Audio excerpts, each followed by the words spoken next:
kwenye eneo la soko, nyinyi wakulima mtakuwa mashahidi. Safari hii kwenye msimu huu ambao tumeumaliza, swala la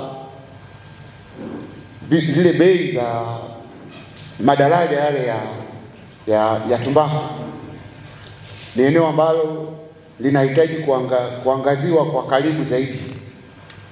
Niombe wenye viti na wajumbe wa kamati za mazao ya wilaya kuweka mkakati wa kuhakikisha wanasaidia urejeshwaji wa mikopo ya pembejeo ambayo haijarejeshwa hadi sasa. Mbegu inatolewa na Alliance. Mbolea inatolewa na TCGA.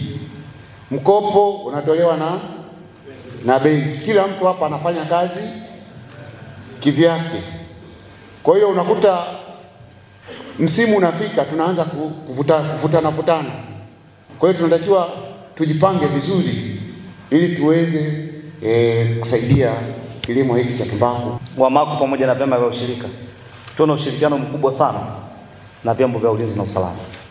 Tuwashirikishe kwa sababu kazi mojawapo ya vyombo vya ulinzi na usalama ni kuhakikisha inasimamia mapato, inasimamia kuepuka utoroshaji wa mazao haya ambao kiukweli Mheshimiwa Rais anatoa fedha nyingi kwa ajili ya kuwasapoti wakulima. Niwaombe maafisa ugani tuwajibike kwenye nafasi zetu.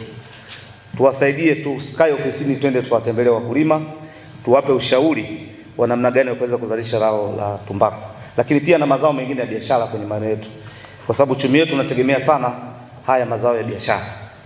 Kilimo cha tumbaku kinagusa sekta zote. Mkulima anapata faida, serikali inapata faida, na pia hata wadau wanaoshirikiana nao wanapata faida, ikiwa ni wadau wanaohusiana na mbolea, vyama vikuu. Kwa kilimo cha tumbaku si mali ya mtu mmoja, ni ushirika ambao unatuunganisha ili kila sekta iweze kunufaika. Moja ya mikakati ambayo halmashauri imejiwekea ni kuongeza ushirikiano na wadau wa tumbaku ili kuhakikisha pembejeo zinapatikana za kutosha kwa wakati sahihi, kuwatambua wakulima na kuboresha usajili wa wakulima wanaolima zao la tumbaku katika maeneo mbalimbali ya halmashauri ya wilaya ya Tarime, kufanya upembuzi yakinifu wa mahitaji ya pembejeo ya zao la tumbaku kwa wakulima ili kupata picha sahihi ya mahitaji sahihi ya pembejeo.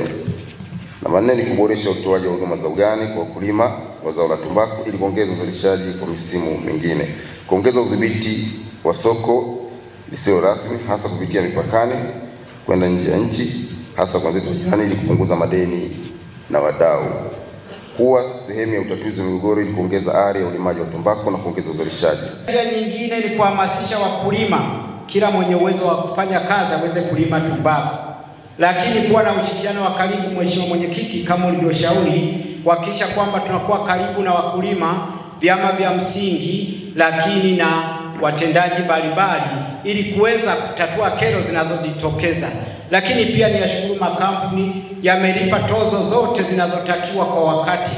Mipango kwa mwaka 25-26 ili kudhibiti na kuondoa changamoto hii ya upotevu wa majani, TORITA imepanga kutoa mafunzo kwa wakulima juu ya namna ya kudhibiti upotevu wa majani kuanzia kitaluni hadi tumbaku inapopelekwa sokoni. Lakini vile vile tumebaini kwamba wakulima wengi wana uelewa mdogo wa matumizi sahihi ya mbolea. Hivyo kwa mwaka 25-26 tumepanga kutoa mafunzo kwa wakulima ya matumizi sahihi ya mbolea. Na kupitia mafunzo haya tunaamini tunaweza kupunguza changamoto kubwa hii ya upotevu wa majani ya tumbaku. Tulipata hizi changamoto kwamba kulikuwa na ucheleweshaji wa mbolea, lakini tuliweza kufanya intervention kwa ajili ya kuwafikishia WAMACO. Sisi kama TFC tuliwaisha mbolea kufika nchini. Mwezi wa 8 tayari tulikuwa na mbolea. Lakini kulikuwa na mawasiliano hafifu kati ya TCGA nadhani pamoja na WAMACO. Meneja anaifahamu hilo vizuri. Lakini baada ya kupata maelekezo ya serikali tulifanya intervention ya haraka sana na kilichotokea ndio kinachozungumzwa hapa. Msimu wa 25-26 tuna yale maotea NPK tani 15,000.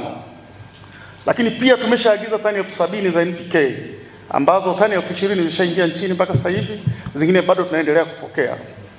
Keni tumeagiza tani 6,000 ambayo nayo suala la huduma za ugani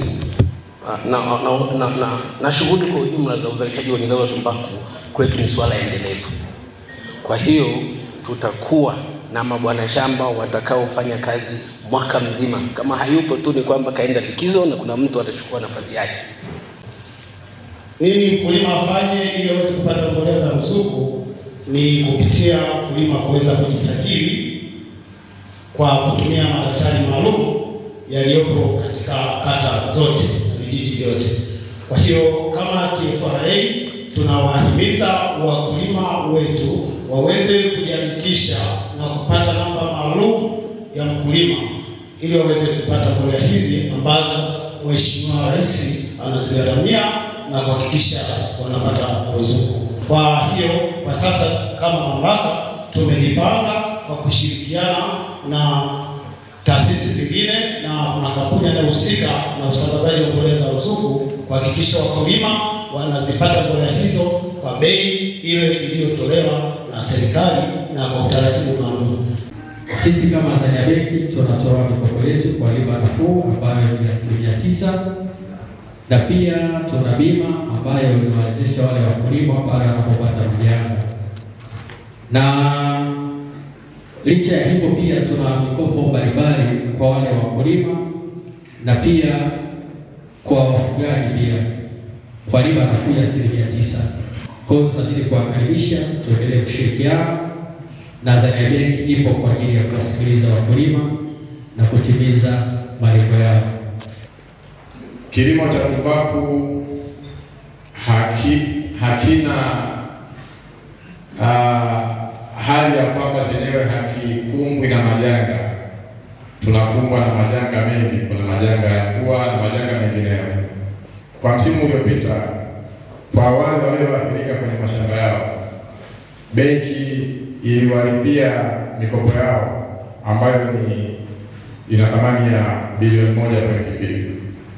Ni wale ambao mashamba yao yaliharibika kabisa, hawakuweza kupata chochote kutoka kwenye mazao yao.